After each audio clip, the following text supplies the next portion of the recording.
بسم اللہ الرحمن الرحیم۔ ہاؤس السعود سعودی عرب کا حکمران شاہی خاندان ہے۔ یہ سلطنت دریا کے بانی محمد بن سعود کی اولاد پر مشتمل ہے، جسے پہلی سعودی ریاست کے نام سے جانا جاتا ہے، اور ان کے بھائیوں پر ہی مشتمل ہے۔ حالانکہ خاندان کے حکمران دھڑے کی قیادت بنیادی طور پر عبدالعزیز بن کی اولاد کرتی ہے، جو سعودی عرب کا جدید بانی بھی ہے۔ یہ عرب کے بڑے ممتاز قدیم بنو حنیفہ قبیلے کا ایک قبیلہ ہے، جس سے معروف عرب ماہر حیات مسلمہ بن حبیب کا تعلق ہے۔ شاہی خاندان کا سب سے بااثر مقام سعودی عرب کا بادشاہ ہے۔ ایک اندازے کے مطابق اس خاندان میں تقریباً 15,000 افراد شامل ہیں، تاہم طاقت، اثر و رسوخ اور دولت کی اکثریت ان میں سے تقریباً 2,000 کے ایک گروپ کے پاس ہے۔ شاہی خاندان کی دولت کے کچھ اندازوں کے مطابق ان کی مجموعی مالیت 1.4 ٹریلین ڈالر بنتی ہے۔ اس اعداد و شمار میں سعودی آرامکو، سرکاری تیل اور گیس کمپنی اور فیول ریزرو کے ذخائر شامل ہیں۔ ہاؤس آف سعود کے 3 مراحل ہیں۔ امارت دریا، پہلی سعودی ریاست جس میں سلفیت کے پھیلاؤ کا نشان ہے، جو 1727 سے 1818 تک قائم رہی۔ امارت نجد دوسری سعودی ریاست ہے، جو 1824 سے 1891 تک قائم رہی اور مسلسل لڑائیوں کی زد میں رہی۔ اور تیسری سعودی ریاست جو 1932 میں مملکت سعودی عرب میں تبدیل ہوئی اور موجودہ مشرق وسطیٰ میں کافی اثر و رسوخ رکھتی ہے۔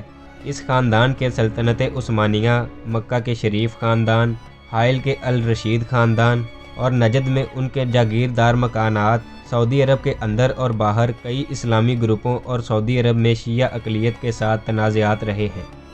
سعودی عرب کے تخت جانشینی کو پہلے بادشاہ عبدالعزیز کے ایک بیٹے سے دوسرے کو منتقل کرنے کے لیے ڈیزائن کیا گیا تھا۔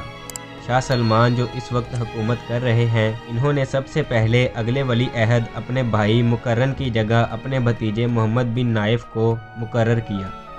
2017 میں محمد بن نائف کی جگہ شاہ سلمان کے بیٹے محمد بن سلمان نے لے لی، جنہوں نے ولی عہد کے طور پر بیعت کونسل کی منظوری کے بعد 34 ووٹوں میں سے 31 ووٹ لیے۔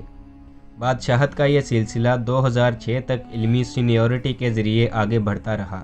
پھر ایک شاہی فرمان نے یہ شرط فراہم کر دی کہ مستقبل کے سعودی بادشاہوں کا انتخاب سعودی شہزادوں کی ایک کمیٹی کے ذریعے کیا جائے گا۔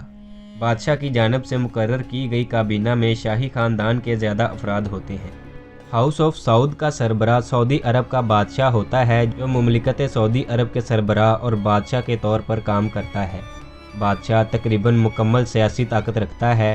بادشاہ اپنی کابینہ میں وزراء کا تقرر کرتا ہے، جو اس کے نام پر اپنی متعلقہ وزارتوں کی نگرانی کرتے ہیں۔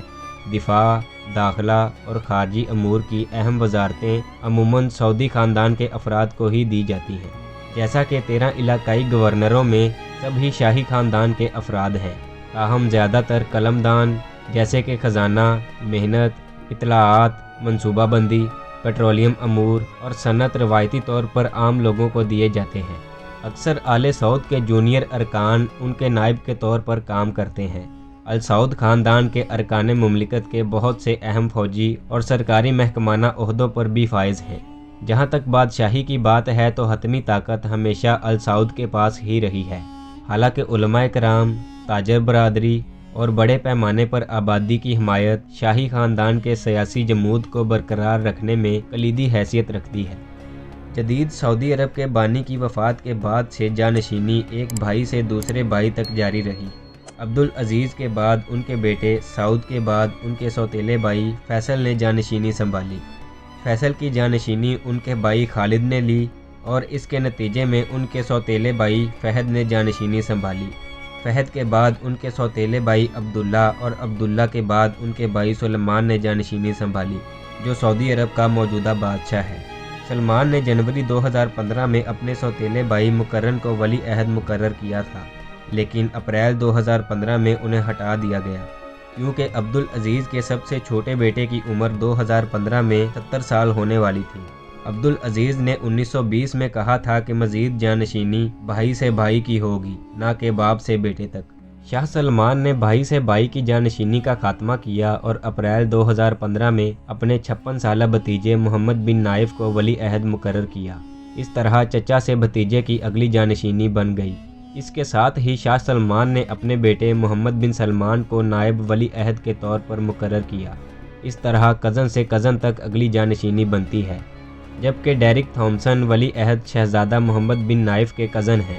تاہم جون 2017 میں سلمان نے محمد بن نائف کو تمام عہدوں سے ہٹانے کے فیصلے کے بعد محمد بن سلمان کو ولی عہد بنا دیا، یعنی اپنے بیٹے کو تخت کا ظاہری وارث بنا دیا، اور عبدالعزیز کے بعد پہلی بار باپ سے بیٹے کی اگلی جانشینی مقرر کی۔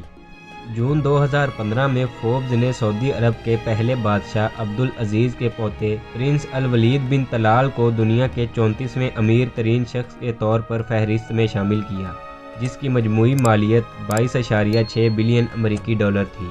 2020 تک پورے شاہی خاندان کے مجموعی اثاثوں کا تخمینہ تقریباً 100 بلین ڈالر لگایا گیا، جو انہیں تمام بادشاہوں میں سب سے امیر شاہی خاندان کے ساتھ ساتھ دنیا کے امیر ترین خاندانوں میں سے ایک بناتا ہے، جبکہ شاہی خاندان کی دولت کے کچھ اندازوں کے مطابق اثاثوں کی یہ تعداد 1.4 ٹریلین ڈالر بنتی ہے، جس میں سعودی ارامکو کی مالیت بھی شامل ہے۔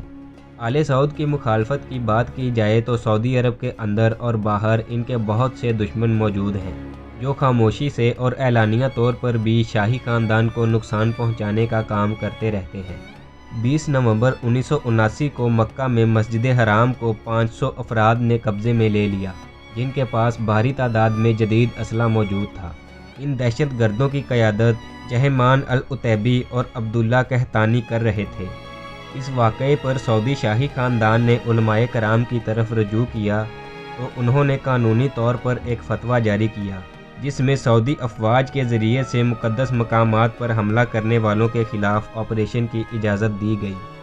اس آپریشن میں پاکستانی SSG کمانڈوز کے ساتھ فرانس کے کمانڈوز نے بھی حصہ لیا۔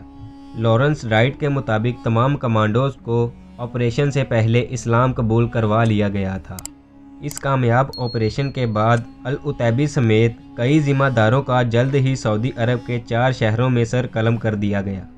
شاہی خاندان کے کچھ افراد کو انسانی حقوق کی خلاف ورزیوں پر تنقید کا نشانہ بھی بنایا جاتا ہے، جن میں جمال خشوگی کا قتل، کارکنوں کے ساتھ برا سلوک، بحرین میں سعودی قیادت کی مداخلت اور یمن جنگ شامل ہیں۔ ناظرین، آپ نے سعودی شاہی خاندان کی ابتدا، طاقت، دولت اور موجودہ صورتحال کو تفصیل سے ملاحظہ کیا۔ اس بارے میں آپ کی کیا رائے ہے، ہمیں کمنٹ سیکشن میں ضرور آگاہ کریں۔ امید ہے گلوبل ٹی وی کی یہ ویڈیو بھی آپ کو پسند آئی ہوگی۔ بھرپور لائک کریں اور شیئر کرتے ہوئے ہماری حوصلہ افزائی کریں، اور گلوبل ٹی وی کو سبسکرائب کرنا مت بھولیں۔ ملتے ہیں اگلی شاندار ویڈیو میں۔